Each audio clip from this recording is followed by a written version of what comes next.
Next question, fifth one. ఎగ్జామైన్ the following statements. కింది స్టేట్మెంట్లను పరిశీలించండి. ఏమిచ్చాడు? ఫస్ట్ది, the charter act of 1853 abolished the monopoly of the east India company in Indian trade.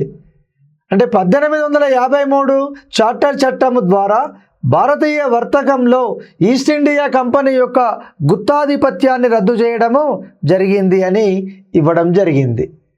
రెండవది, under the government of India act 1858 the British parliament completely abolished east India company and took over the response governing India అని ఇచ్చాడు.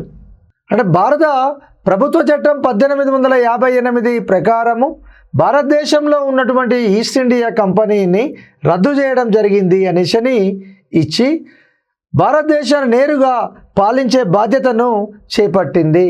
అంటే east India కంపెనీని రద్దు చేసిండ్రు. British పాలకులే, British మహారాణి ప్రత్యక్షంగా భారతదేశాన్ని పరిపాలించడం ప్రారంభించిందని చెప్పడం జరిగింది ఇక్కడ. సో దీంట్లో రెండు స్టేట్మెంట్స్ ఇచ్చినావు. దీంట్లో రైట్ ఉన్నది ఏదనేసి మనం ఆన్సర్ చేయాలి. సో ఈ 1858 భారత ప్రభుత్వ చట్టం ప్రకారము ఈస్ట్ ఇండియా కంపెనీని పూర్తిగా రద్దు చేసి బ్రిటిష్ మహారాణి ప్రత్యక్ష పరిపాలనను భారతదేశంలో ప్రారంభించడం జరిగింది. కాబట్టి ఈ సెకండ్ ఆప్షనే 100% రైట్.